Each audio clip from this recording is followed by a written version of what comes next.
주식 사신기 진행을 맡은 홀짝 박사 김무석입니다.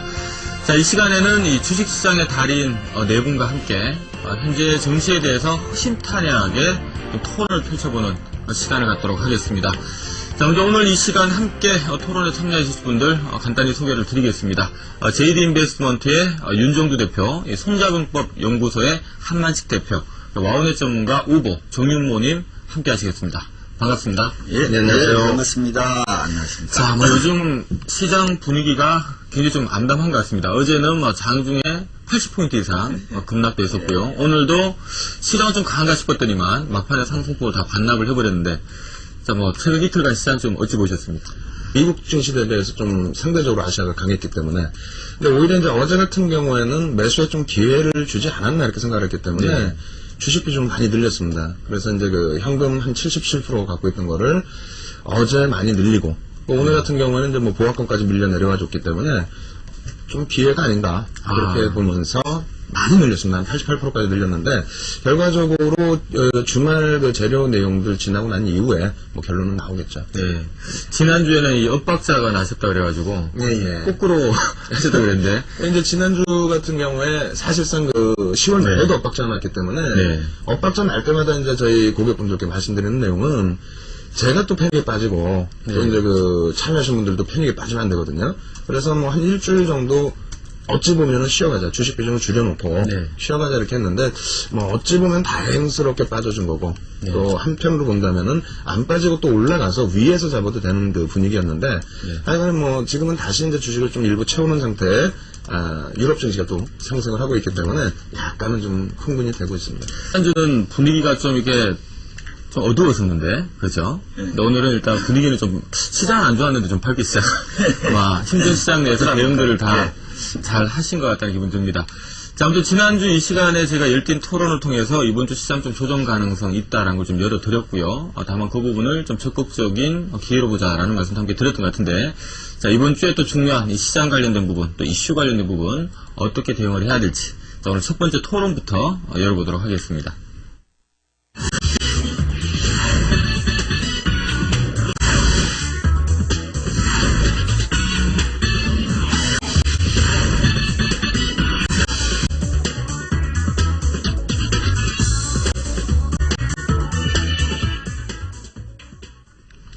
예, 첫 번째 토론 주제는 중국 증시 최근에 상당한 강세를 보이고 있는데요. 중국 증시 부양책이 한국 증시를 이끌까라는 주제를 가지고 토론을 좀 해보도록 하겠습니다.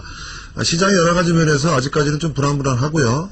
계속 좀 지켜봐야 될 그런 상황인데, 최근에 중국 증시는 여러 가지 정부의 부양책과 더불어서 어제 오늘 상당히 강한 모습으로 시장이 지금 가고 있고요. 그런 영향으로 소위 말하는 중국 관련되는 종목들, 조선, 기계, 철강, 운수 이런 종목들이 강세를 좀 보이고 있는데요. 이런 중국 증시 강세 영향과 또 오늘 밤 내일 벌어지고 있는 G20 정상회담 이후에 이런 영향들이 우리 증시에 어떠한 영향을 좀 미칠지, 이런 부분에 대해서 토론을 같이 해보도록 하겠습니다. 먼저 우리 윤 대표님부터 말씀을 전해주시죠. 근데 저는 이제 항상 중국 증시 얘기가 나오면요, 중국에 대한 말씀 드릴 때 중국 증시의 부분과 그리고 이제 중국의 성장성 부분, 이러한 부분하고 이제 좀 나눠서 말씀을 드리고 싶습니다. 일단 중국의 성장성 부분은 굉장히 뛰어나다. 그리고 지금 일부 둔화되어 있는 면이 있지만은 증시 부양책 때문에, 또 시장 전체적인 경기 부양책 때문에 긍정적으로 놓고 부분은 있습니다만, 증시하고의 영향력 부분은 다소 좀 제한적이지 않겠느냐. 그러니까 지금 말씀드리는 범위는요, 중국 증시를 놓고 보면서 우리나라를 좀 증시 연동성을 평가하는 경우가 있거든요. 그래서 그렇지는 않다라는 부분을 한번 먼저 설명드릴까 하는데요.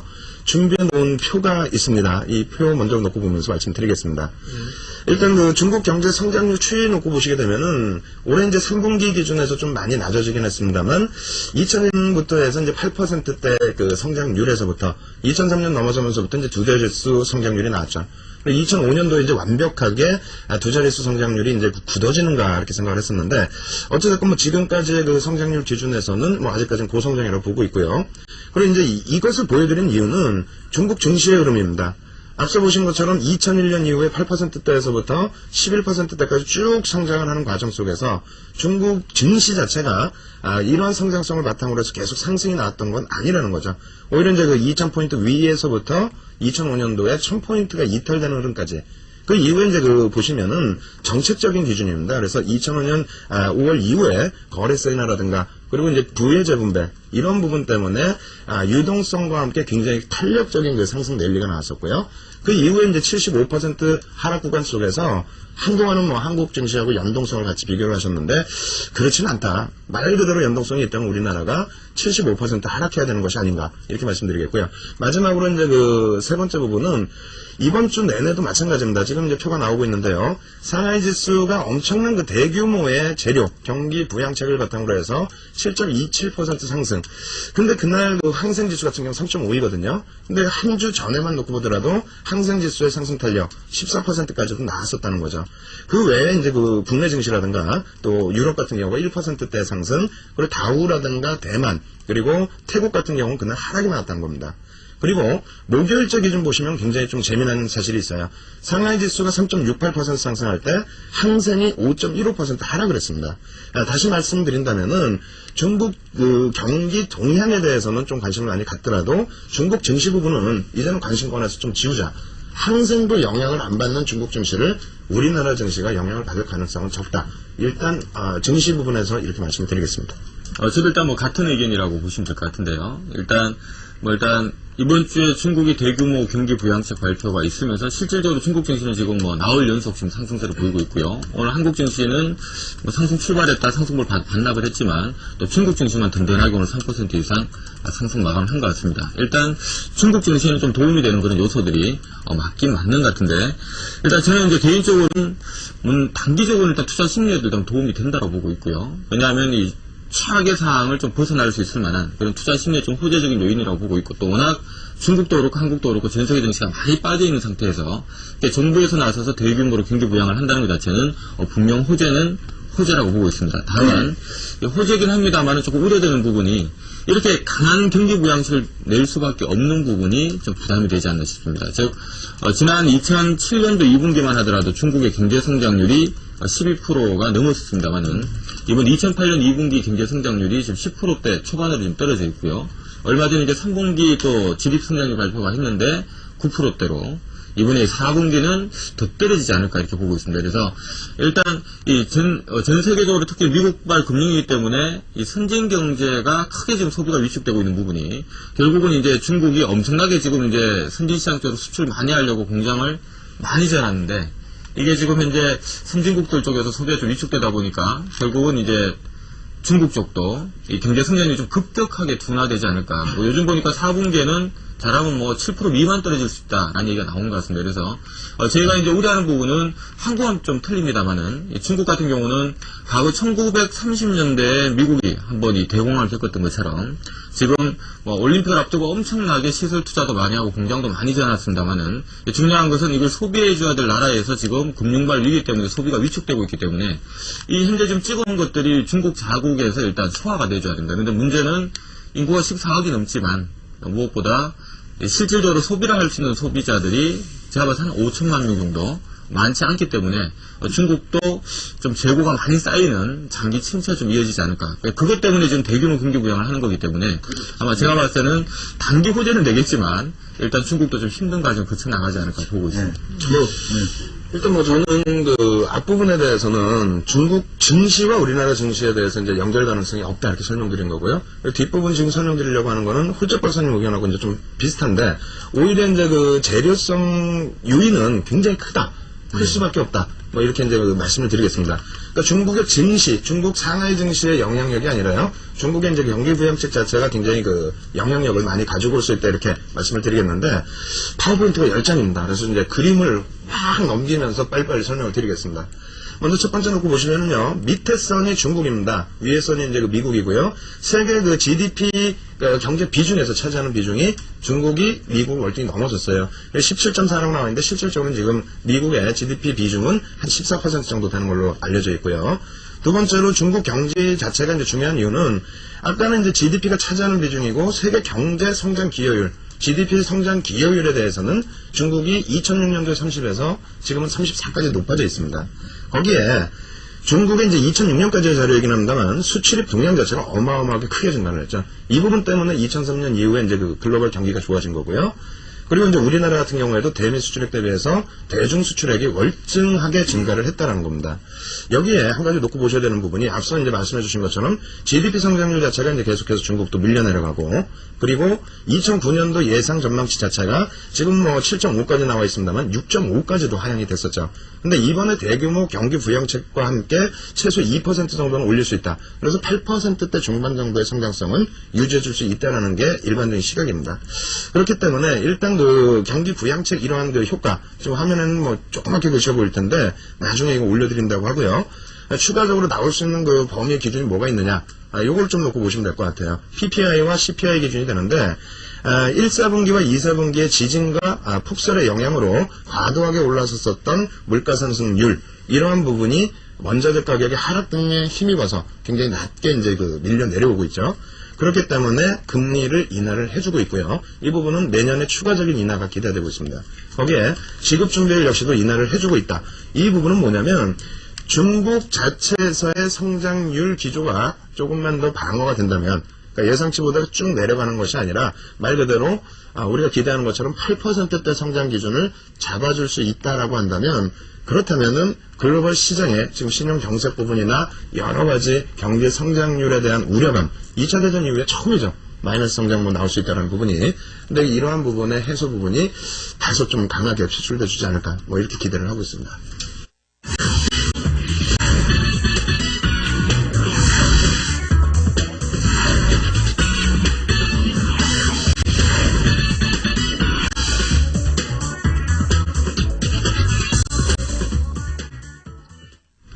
예, 그 두 번째 지금 주제로 잡힌 것은 은행주입니다. 예, 여러분들이 아시다시피 이 모든 글로벌 경기 위축이나 지금 그 지구상에 벌어지고 있는 모든 이 어려움은 신용에서부터 시작을 했습니다. 신용위기에서 시작이 됐기 때문에 은행주에 대한 그 평가, 판단이 가장 중요하다고 생각을 합니다.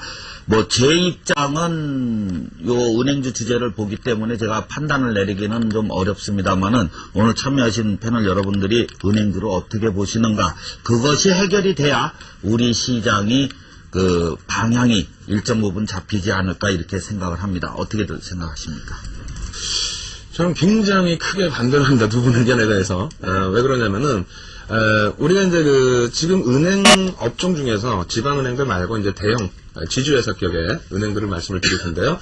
지주회사 금융업체들, 일단은 그 대부분의 지분율이 외국인이 됐건 아니면 정부 기관이 됐건 7, 80% 이상이 외국인이나 기관들이 갖고 있습니다. 그러다 보니까 사실 개인들에게 떠넘겨진 물량은 그다지 사실 많지는 않거든요.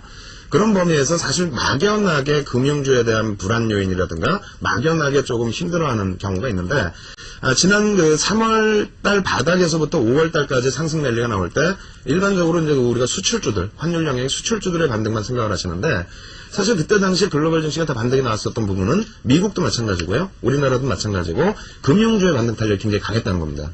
2005년도에 금융업종의 그 시가총액 비중이 한 20% 수준까지 올라왔었거든요. 근데 지금 기준으로 놓고 볼 때 대형 은행, 그러니까 금융 지주회사 4-5군데를 합치게 됐을 때는 대략 8, 9% 정도의 비중이 됩니다.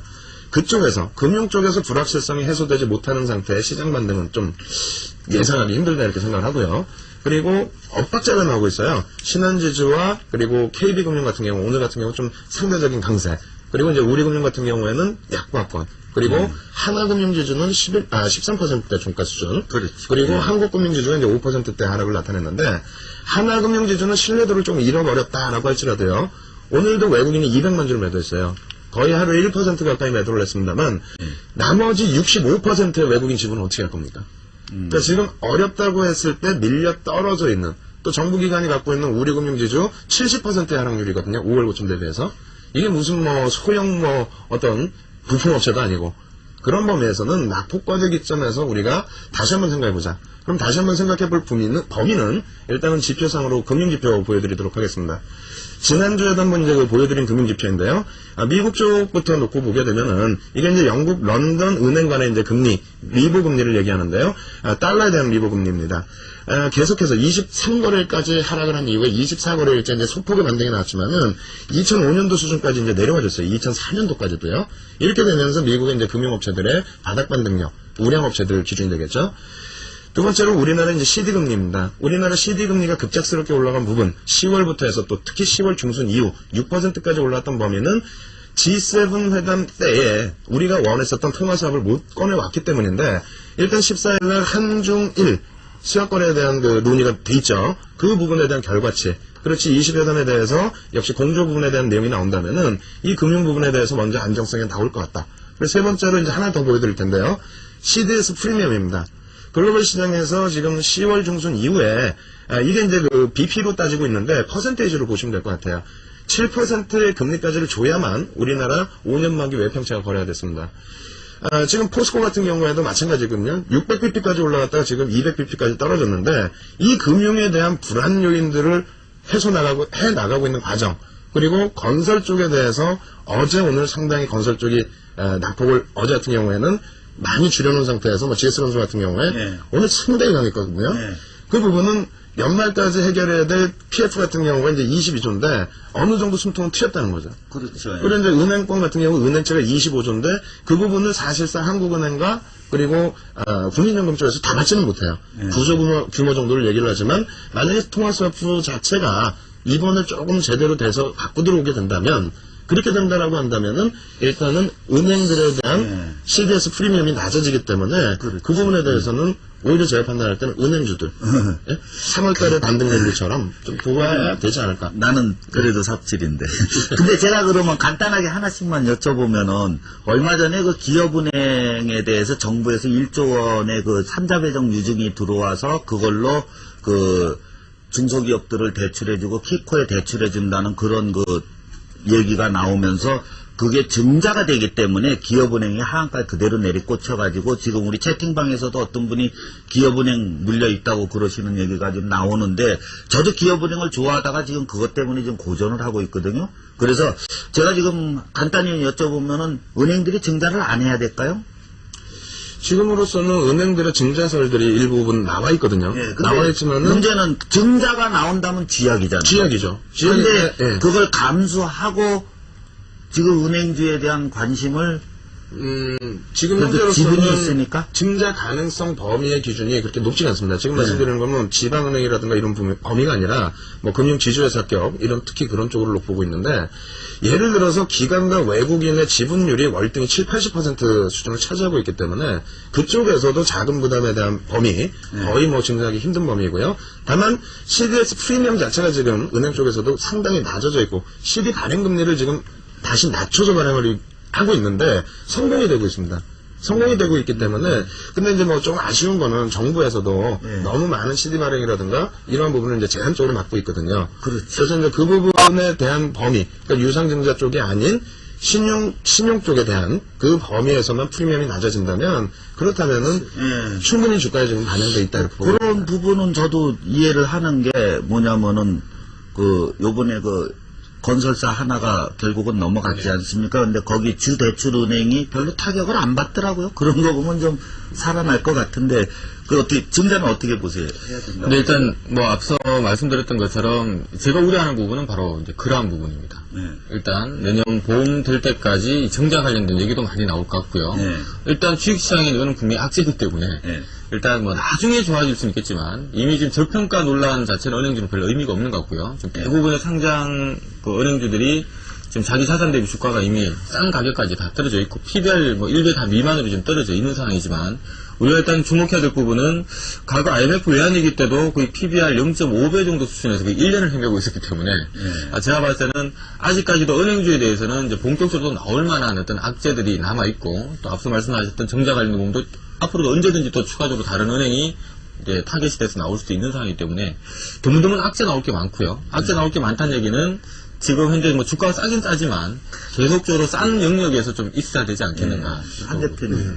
좀 크게 뭐 아까 그 서두에 말씀을 드렸는데, 일단 지금 예를 들면 바로 증자 얘기가 안 나오고, 증자 들어가기 전에 예를 들면 호주익차라든지 여러 가지 지금 예를 들면 지금 이 상황에서 악재를, 그러니까 증자 얘기를 해서 바로 가기 전 단계 여러 가지 조치들이 있는데, 결국은 거기서 예를 들면 회생이 안 된다고 하게 되면 결국은 증자 쪽까지도 얘기가 나올 수 있으니까, 지금 단계적으로 지금 진행이 되고 있다 이렇게 보셔야 될 것 같고요. 그런 거와 관련돼서 결국은 그런 재료들이 수급 쪽으로 반영될 거니까 수급에서 확인을 하고 추세가 돌아가고 저점에서 돌아설 때까지는 계속 좀 지켜보자라는 그런 입장. 그럼 대표님이 한번 싹 한번 밀어보시죠. 반대가 있습니다. 첫 번째로는 증자 부분도 조금 전에 말씀드렸다시피 사실 이건 조금 벗어난 얘기지만은 하이닉스도 증자 얘기가 잠깐 나왔었어요. 근데 하이닉스 채권단 지분 만만치 않죠. 거기에 이제 얼라이언스 번스타인이 가지고 있는 지분율 9% 넘기 때문에 1대 주주예요. 그 상황에서 과연 그 대주주들이 증자를 할 수 있겠느냐. 금융은 조금 전에 말씀드린 것처럼 대형 금융업체들, 금융 지주회사들 격에 있어서는요, 7, 80%가 다 지금 대주주 지분이기 때문에 그쪽에서 실질적인 증자가 돼버리는 거거든요. 그거는 거의 불가능한 쪽으로 저는 판단을 하고 있고요. 두 번째로는 악재 요인인데 계속해서 악재 요인이 나올 수 있다. 그러면 요거만 놓고 좀 보고 싶습니다. 지난 10월 15일까지의 시장에서 강하다했던 업종, 수출 업종이거든요. 그래서 삼성전자, LG전자, 현대차 이렇게가 굉장히 강하게 방어가 되고 있고, 철강 조선은 9월달에 중국 영향으로 막 올라가다가 10월달에는 아주 진짜 초전박살 났었죠. 그래서 시가총액 2위인 포스코가 40%대 하락, 현대중공업이 50% 가까운 하락. 그럴 때는 우리 모두가 손가락질을 했다 이겁니다. 제가 악재가 있고 경기 성장이 둔화가 되고 계속 그러한 악재에 대해서만 불거진 부분이 있었는데, 결과적으로 지금 주가가 과연 말씀해 주신 것처럼 지금 PBR이 IMF가 지금 터진 상태가 아니거든요. 그렇죠. 지금 대형 금융사 지주회사가 0.4배, 0.43배 이렇게 내려와 있어요. 그런 범위에서 이거는 좀 과도한 게 아닌가. 그렇다면은 지금 시장이 돌리는 흐름에서는 순환성으로 돌아가야 된다. 순환성으로 돌아갈 때는 업종이 딱 정해져 있습니다, 사실. 시가총액에 영향력이 있는 IT 업종 같은 경우에 지금 이제 20% 이상 수준이거든요. 20% 정도 수준이요. 그리고 철강 조선을 합쳐가지고 놓고 봤을 때가 한 8%. 금융이, 보험과 은행까지, 은행과 이제 증권까지 합산을 했을 때 한 15%. 이런 부분이 있는데, 이쪽에서 지금 조선철강이 움직였을 때 나머지 부분, 안정세를 찾아서 올라간다 하면은 수출 아니면 금융 쪽에서 움직여야 되지 않나. 그래서 저는 악재 요인은 어느 업종이든지 돌려가면서 다 있는 거다. 선반영된 측면이 많기 때문에 가지고 계신 분들은 저라면 보유, 그리고 업종을 좀 바꾸실 분들은 오히려 저점 편입의 기준을 잡아드리겠습니다. 자, 팽팽한데요. 저점 편입으로 나오고, 물론 저도 기업은행이라는 저기에 참 고로움을 많이 당하고, 공교롭게도 또 아는 양반이 거기 있는 양반이 있어서 차마 팔았다고 말은 못하겠고, 그냥 미치겠는데, 글쎄요. 지금 윤 대표님 의견은 제가 정리를 해보면, 증자를 굳이 한다고 그래도 거기에 대한 큰 어려움은 없을 거니까 저점 편입의 관점으로 봐야 된다고 해석을 해도 되겠습니까? 예, 증자 가능성 거의 없다 쪽으로. 없다 쪽으로. 사실 개인들이 이해를 못 하시는 게, 저도 은행 업종을, 기업은행 나왔을 때, 기업은행에 1조 원의 증자가 들어가면은 그것이 예대로 돌아가면은 시중에 풀릴 수 있는 돈이 10조 원가량 10배로 늘어나거든요. 그러면 이 활동성이나 예대마진이나 계산해보면 은행의 호재인데, 그냥 증자만 나오면은 주식들이 죽어버리니까, 사실 증자를 무시한다면, 또 가능성이 없으니까 편입을 좀 해도 된다는 말씀이죠. 그렇죠. 백작 박사님 왜 자꾸 3월에 내년 3월? 그때 개탈이시나? 네. 아무래도 이제 요즘 계속 건설사 관련된 부분 때문에 은행들 위기가 계속 키코 관련된 부분도 나오고 계속 나오고 있는데, 제가 좀 쉽게 생각을 해봐도 될 것 같습니다. 왜냐하면 은행들이 결국 이제 본연의 업무라고 하는 게 결국은 예금 받아서 돈놀이 하는 거지 않습니까? 그렇죠. 근데 이제 문제는 저도 마찬가지겠지만, 과연 앞으로 한 1년 또는 2년이라는 기간을 놓고 봤을 때, 누가 과연 은행에다 예금을 많이 할 것인가. 저는 일단 은행 산업 전반이 일단은 좀 위축될 수밖에 없다라고 보고 있고요.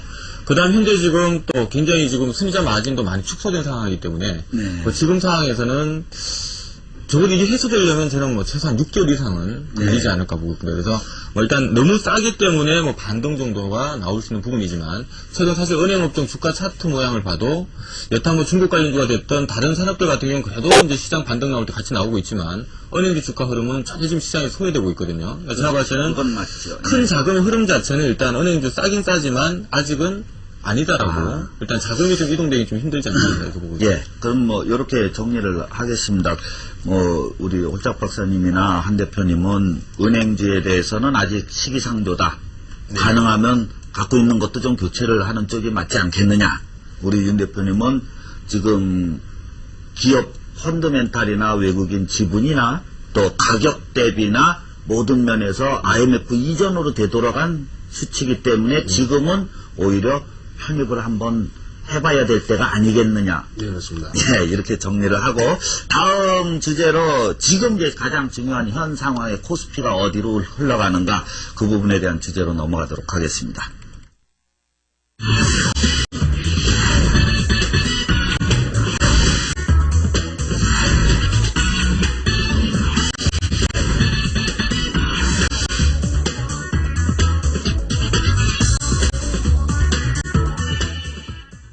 네, 일단 세 번째 토론 주제가 이 코스피 지수는 피곤한가 이름을 우리 정PD께서 아주 재밌게 읽는 것 같습니다.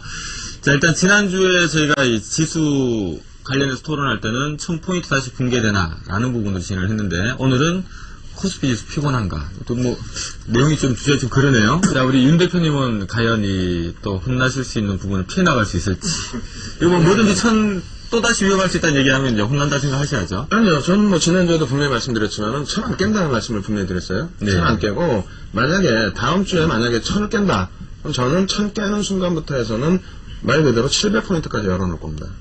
지금으로서는 예. 천을 깬다면 천을 깨는 이유가 있겠죠. 깨는 이유가 그럼 지금 뭐 1080인가요 오늘? 뭐 그 정도 기준에서 깨고 내려간다면 깨는 이유가 있을 겁니다. G20에 대해서 우리는 가장 중요한 게 또 아시아 쪽에서 G7 이외의 13국가가 가장 지금 목을 놓고 있는 부분은 야 우리도 같이 지급 보증해줘서 통화수합해줘서 우리의 프리미엄 좀 낮춰줘라. 우리 돈이 안 돈다는 얘기예요. 네. 근데 그게 안 돼서 천이 깨진다? 저는 뭐 직전 저점 의미 없다고 봅니다. 그리고 미국 쪽 같은 경우에도 10월 10일 저점 라인 중요하게 지금 형성이 안 돼 있거든요. 같이 깨진다면 미국 쪽의 저점 라인이 없어지는 거예요. 그렇게 됐을 때는 오히려 열어놓는데 지금 기준은 저도 아까 말씀드린 것처럼 88% 비중이에요. 그걸 어제 오늘 다쳤단 말입니다.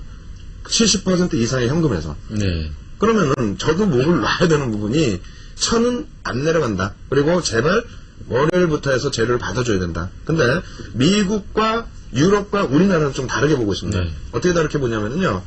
미국과 유럽 같은 경우는 G7에서 일단은 방어가 된 부분이에요. 그러니까 미국 금리가 23일씩 빠져준 거고요. 어찌됐건 일정 부분에 반등이 나온 거고요. 근데 이제 아시아 쪽 같은 경우, 물론 이제 일본 같은 경우는 좀 별개겠습니다만, 아시아가 유독 이번에 G7 회담 이후에 급락을 했었죠. 근데 이번 부분에서 지금 미국과 아시아가 조금 이격이 벌어져 있어요. 이격이 벌어져 있는데, 미국과 유럽은 G20 회담에서 절름발이잖아요. 지금 부시 대통령이 주최를 하고, 오바마 당선인 쪽에서는 오히려 불참 선언을 한 상태고, 그래서 거기서 이제 미국이나 유럽의 재료는 다소 좀 제한적일 가능성이 네. 있는데 아시아 이격은 줄일 수 있다. 그걸 짧게 3개월치 그 연동 차트 보면서 짧게 설명을 드리겠습니다. 네. 그래서 아시아 쪽으로의 기대 요인은 계속 말씀드리는 것처럼 이제 통화 수합 부분입니다. 공조 체제 부분인데 미국과 유럽 쪽은 사실상 깊게 빠지지 않았어요. 보라색이 다우지수고요. 검정색이 독일 지수입니다. 이쪽에서의 이격, 그리고 우리나라는 사실상 연기금 효과 이런 부분들 때문에 조금 덜 받았죠. 조정을. 그리고 나서 이제 그 홍콩과 또 일본, 그리고 뭐 싱가포르라든가 전부 마찬가지로 아시아가 더 많이 내려간 범위가 있는데 일단은 이 범위에서 G20 회담에 긍정적인 요인이 나오면 이 이격 줄이가 충분히 반등장에서 연출될 수 있다. 그러니까 미국이 빠지는데 우리는 덜 빠지겠다, 아시아가 덜 빠지겠다가 아니라 미국이 1% 움직이면은 아시아는 2% 이상 이런 식으로. 그리고 또 한 가지 마지막 우리나라 요인은 오늘 저녁이죠. 오늘 저녁부터 해서 한중일 우리가 솔직히 목매는 거 아닙니까? 우리나라가 반등 나와줄 수 있었던 게 뭐예요? 금리 인하 효과 없었죠. 그 다음에 바로 한미 통화 수합 300억 불입니다. 그게 중국과 일본하고의 그 연동성 부분에서 오늘 저녁이면 어느 정도 또 윤곽이 잡혀서 와요. 요것만 통과돼서 와도 우리나라 뭐 금융업체들 뿐만 아니라 시장의 건설업체들 이런 쪽에서의 안정세는 월등히 뛰어날 수 있다. 이렇게 말씀드리겠습니다.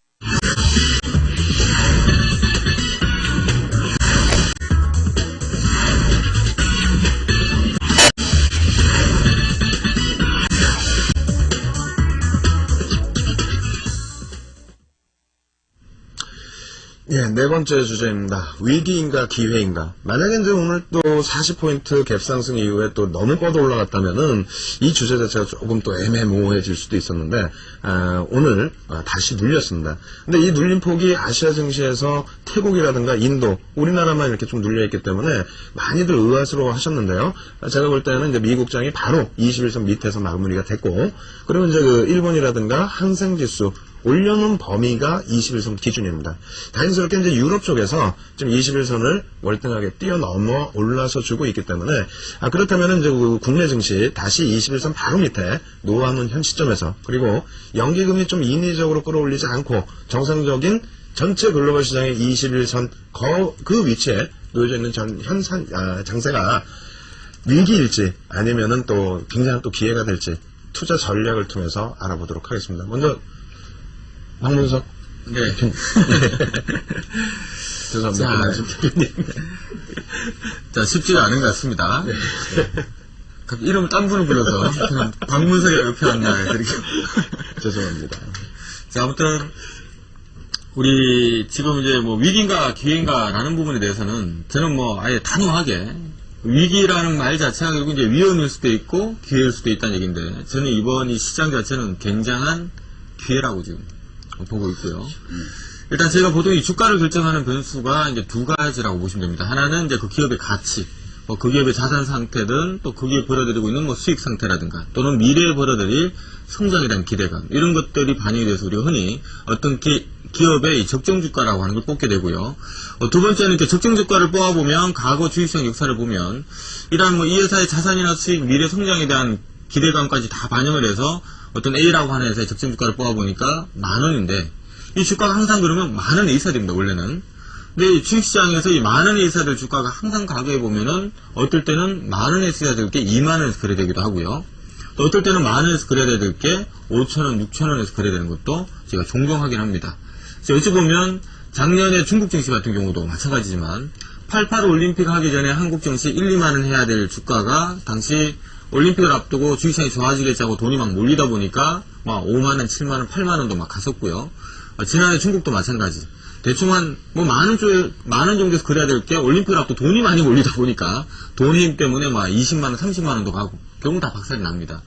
지금 현재 제가 봤을 때는 이번에 미국발 금융위기가 발생함으로 인해가지고 전 세계 선진국들의 소비가 위축되고 이래서 대부분의 기업들의 어떤 그 경기 자체가 좀 하향되기 때문에 이번 미국발 금융위기 때문에 실질적으로 기업들의 내재 가치도 좀 다운되는 게 맞고요. 동시에 이 금융위기가 진정될 때까지는 이 위험자산 주식시장으로 돈이 들어올 가능성이 좀 희박하기 때문에 수급도 좀 악화될 가능성이 높습니다. 근데 현재 이런 부분을 놓고 봐서 제가 보는 한국 증시는 한 1,500 정도에 그럼 있으면 적당한 게 아닌가. 즉, 어느 정도 기업들 자산 가치도 좀 하해야 되고 수익 좀 떨어진 거 다 감안해서 놓고 본다 하더라도 한 1,500 정도에 있어야 되는 게 적당하다고 보는데, 이게 지금 1,000포인트까지 위협하고 있는 것은 그만큼 수급이 지금 극도로 위축돼서 그런 게 아닌가 싶습니다. 마치 지난해 연말에 한국 증시 펀드 많이 팔리면서 2,000 한번 넘었던 것처럼 지금은 그때 용기를 가졌던 돈들이 주식시장으로 안 몰리고 오히려 빠져나가는 현상이 나다 보니까 오히려 1,000까지 위협하고 있는데, 지금 뭐 어쨌든 시간이 지나면은 미국의 금융 위기 자체가 조금씩 서서히 안정되는 기미는 나올 거기 때문에 지금 일단 내재 가치적인 부분들보다는 수급이 안 좋아서 많이 빠진 게 있다고 보고 있고요. 이 부분은 제가 봐서 한 3, 4개월 후면은 정상화되지 않을까 싶습니다. 그래서 지금은 좀 중기 투자하시는 분들 또는 단기 투자하시는 분들 마찬가지 1,000포인트 위협하고 있는 장은 상당히 좀 기회가 되지 않겠는가, 저는 그렇게 보고 있습니다. 그렇죠. 뭐 저 역시도 동감입니다. 제가 시장을 보는 눈을 한마디로 그 단어 표현을 하자면, 제가 그 지난달까지만 해도 이제 1,000을 깨고 떨어지는 그런 어려움 속에서 우리에게 그 미래는 없다. 네. 하지만 희망은 있다. 이게 내 그 구호였습니다. 우리 우보 카페 우보당 우리 회원님들. 그래서 우리에게 내일은 없기 때문에 수익 나면 무조건 잘른다예요. 그런데 희망은 있다. 그래서 조금 물려있는 건 반등까지 들고 가자. 이것이 지난달까지 그 대응이었다면, 지금 우리 대응은 우리에게 내일도 있고 희망도 있다거든요. 네. 그러니까 시장에 싸구려가 널렸습니다. 지금 싼 게 너무 많아서 제가 1,000을 깨는 날, 지난달 26일인가요? 1,000 깨는 날 저 분당에서 강의를 했는데, 그때 그 진주 진짜 주식 하는 진주를 9종목을 들고 가서 그 공개방에서 한번 이렇게 공개 설명해서 낸 적이 있는데 그 종목들은 진짜 아까워요. 진주. 남한테 얘기해주기도 싫고 나 혼자만 다 사고 싶은 그것들은 지금 다 차트들이 다 살아있습니다. 그런 주식들이 지금 대한민국에 널려 있습니다. 이게 홀세일인데 사고 싶은데 사고 돌아서면 저쪽에서 10% 더 깎아서 세일할까봐 그래서 지금 못 산단 말이에요. 지금 상황은 딱 그래요. 그래서 저는 어떤 마인드를 갖냐면 지금 이 자리는 기회가 맞습니다. 여기서 그래서 내일도 있고 희망도 있기 때문에 여기서는 여러분들이 조금 더 과감한 결단력으로 단지 종목 선택은 저처럼 삽질을 하시던 또 은행주를 하시던 아니면 또 뭐 제약주 바이오 좋잖아요. 제약주 중에서도 진짜 좋은 놈 많습니다. 그래서 그런 거를 자기가 믿음을 갖고 이쯤 해서는 배팅을 시작할 때는 됐다고 저는 판단을 합니다. 기회입니다. 예. 두 분은 굉장히 긍정적으로 말씀을 해주셨어요. 또 후보님께서는 더더욱 긍정적으로 말씀을 해주셨는데 한만식 대표님께서는 전반적으로 지금 지난주에도 그런 얘기가 좀 있었는데 뭐 대박이 또 나오느냐, 뭐 지금 또 위기냐 기회냐 이런 얘기가 나오는데요. 길게 봤을 때 장기적인 관점이나 이런 거 봤을 때는 당연히 기회라고 보시는 게 맞는 거죠. 맞는 거고 문제는 이제 우리 시청자들이나 또 당장 우리 개인 투자자들이 좀 급하시고 또 하루하루에 이런 그 시세에 움직이다 보니까 인내하지 못하고 이런 것 때문에 나오는 문제라고 보는데요. 전체적으로 본다고 하게 되면 기회라고 보시는 건 맞는 거고요. 제가 이제 당장 뭐 이번 주, 다음 주 시장과 관련돼서 아까도 서도 그런 말씀을 드렸는데 뭐 주말 변수 이후에 지수가 당장 뭐 1100 위로 올라가느냐, 올라간다고 하게 되면 아예 치고 가서 안착되는 거 보고 대응하는 게 좋을 것 같고요. 아니면 다시 뭐 1000이 깼을 때 또 한 번에 단기적인 기회가 오는 거고 거기서 1000을 깼을 때 기회의 시기가 올 건데 그때 수급적인 상황에서 좋지 않은 모습이 나온다고 하게 되면 더 내려갈 여지가 있으니까 잠시 시간을 좀 뒀다가 밑에서 더 매수할 수 있는 기회를 줄 수 있는 그런 기회는 분명히 있다는 거죠. 그래서 일단 다음 주 초가 상당히 중요할 것 같고요. 다음 주 초 이후에 위로 올라갈 여지 또 밑으로 내려갈 여지 다 열어두시고 다만 1000조에 대한 가능성 부정적일 경우에 반드시 열어둘 필요가 있는 거고요. 전체적으로 봤을 때는 설사 좀 물린다 하더라도 지금은 업종 대표 종목 위주 중심으로 해서 좀 가져가도 뭐 시기적으로 봤을 때는 한 2-3개월 정도 그런 정도 기간 뭐 인내하실 수 있다고 하게 되면 분명히 좀 지나가서 나중에 되돌아본다고 하게 되면 그때가 기회였다라는 것은 뭐 다 인정이 될 걸로 그렇게 보여집니다.